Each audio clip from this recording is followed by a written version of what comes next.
You go? Sure. Sure. All right. We're going to go on a little farm trip to Polyface Farm. It's going to be a nice family field trip.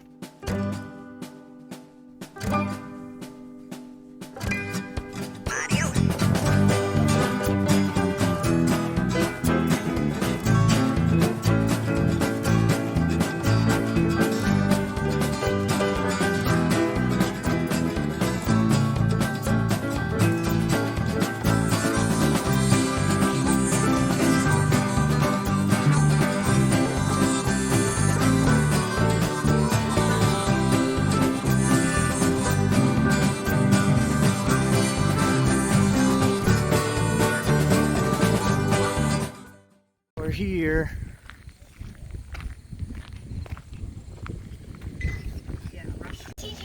Yeah, that whole place was totally 6 feet. What my sister's The one restaurant down there, it was so sad. It was closed. They had to close down. They said between the pandemic and this, we're done.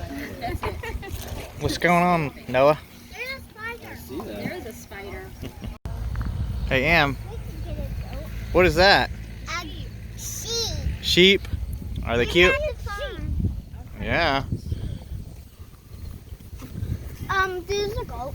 No, there's sheep. Oh, wow. Oh. Is this how you get cornstarch? Look. Is this where cornstarch comes from? I don't know.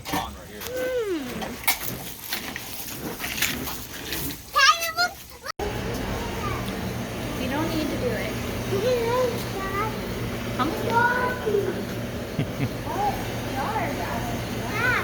What? This out later. Antlers.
Yes, we can stop.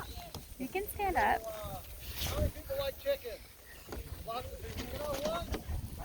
Everything that runs around here at 2 o'clock in the morning, also like bears and coyotes and possums and raccoons, ducks, great horned owls, and everything you can imagine. They all like chicken. So we put them in these little shelters. Okay, so they're completely enclosed, but the shelters are portable, so we can give the chickens new bedding. You know, like wash their teeth every day. Give them a new salad bar.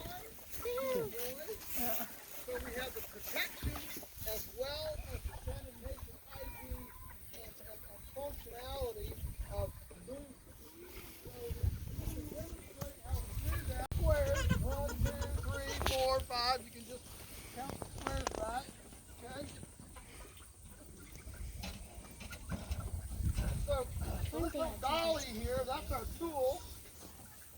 And when this displaces all of the factory farms in the world, these little dollies will be available at every hardware store in the country.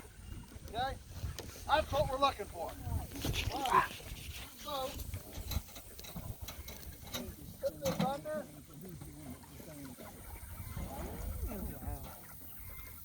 Set the quick ground contact.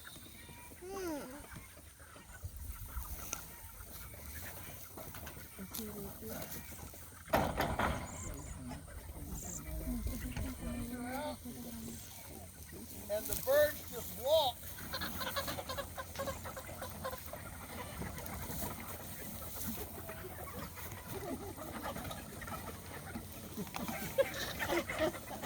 Okay?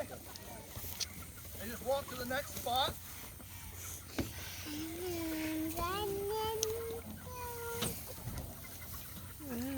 Take the dolly out, go to the next one, next one, next one. Moving right along. So,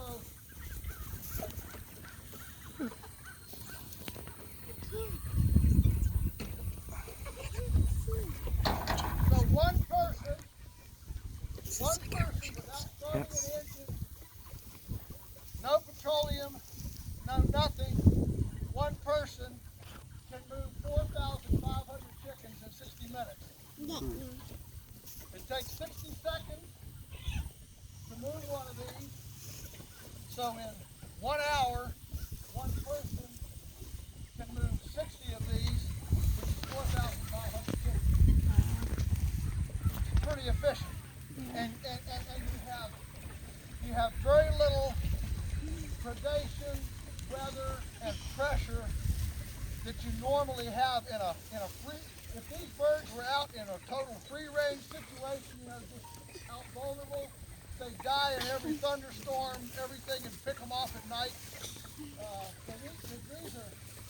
these are sumo wrestling. These are meat birds, not the layers. The layers are more active. Meat birds are less active, and they grow a lot faster, so it's a different physiology, a different phenotype. They need a little more protection. These birds come out.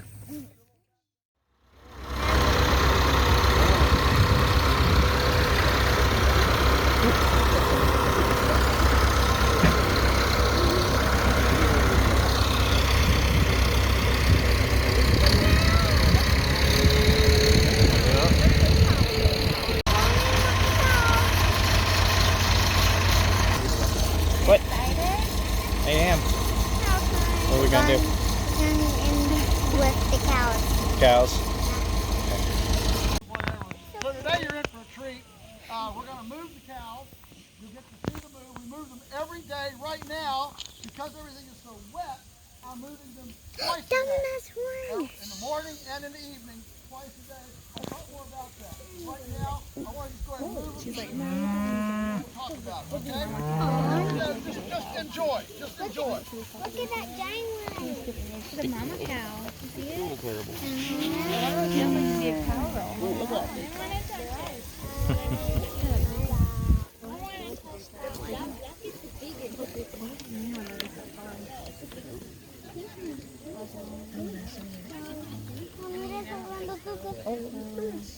Aren't they cute? Yeah. I think they were good.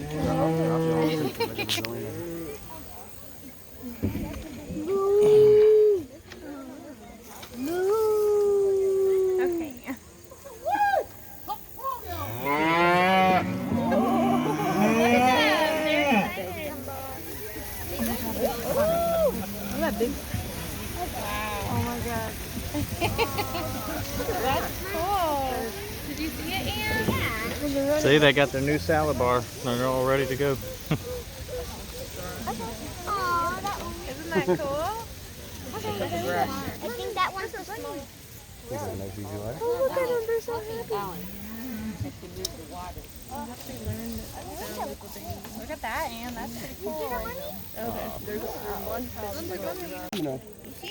So the thing to remember is, last night at 7 p.m., this looked just like that. Wow. So that's from 7 p.m. till now. They're getting just a smidgen over half an acre. There's 163 of them, which means we're running at about 220 pounds per acre. Okay? Yeah, it's pretty cool. So, what's going on here? All right, if I were to ask you, well, the way the ecology works is sunbeams, I like to use the word sunbeams because it's more mystical and stuff of fairy tales instead of solar energy. It sounds so sterile and, you know, engineering. So sunbeams, sunbeams come down and through photosynthesis, it's converted into biomass. The plants actually breathe in the carbon dioxide, split off the carbon, create material out of that, and exhale the oxygen. Okay? And then we breathe in the oxygen and exhale carbon dioxide, and the cows, and the grasshoppers, and the birds, and all right. So the whole principle works from sunbeams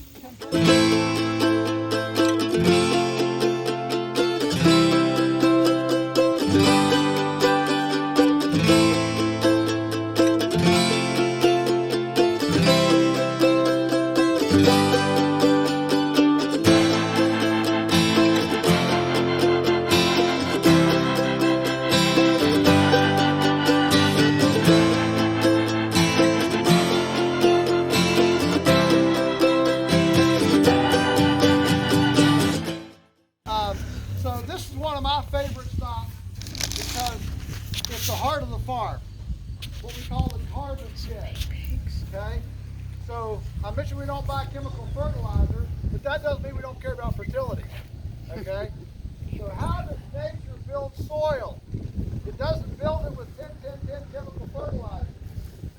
It builds it with carbon, and it always goes on top of the soil, not incorporated in the soil. As I've had it explained to me, earthworms like to be fed on top of their head. Okay? So, years ago, we began noticing that anything that we applied, compost, manure, whatever, in the middle of the winter, did not actually affect fertility because it leached or vaporized. All right? I mean, these soluble nutrients, each of those cows is dropping, you ready for this number? 50 pounds. 50 pounds of goodies out her back end every day. Yeah, man. Okay? And those goodies are highly soluble and they're highly volatile, which means if they get wet, they want to leach. If they get dry, they want to vaporize. Okay? We all know what that smells like. All right? So when we feed hay, hay, for those of you that I never assume anything, hay is simply dried grass. So it's like what the cows are eating, except we just cut it, let it dry. You can think of it as hay is to grass like raisins are to grapes. Okay, it's just dried. Exactly what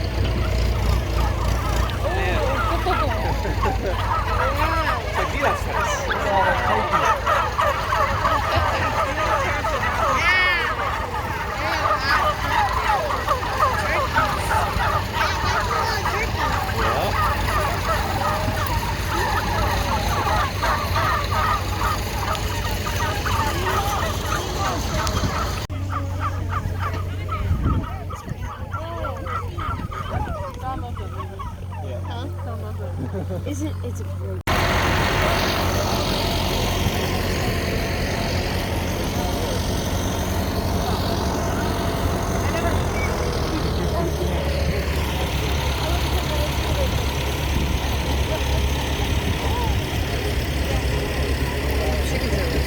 it's like Rhode Island Reds.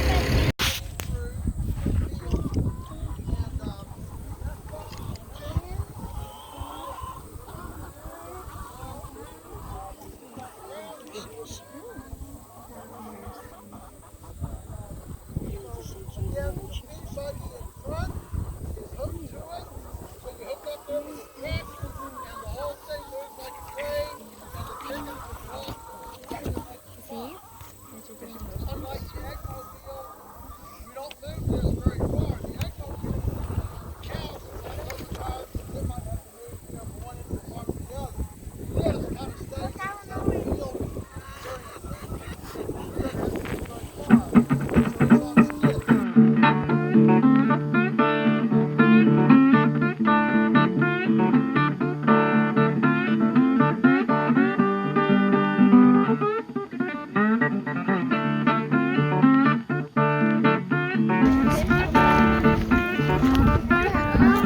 all right.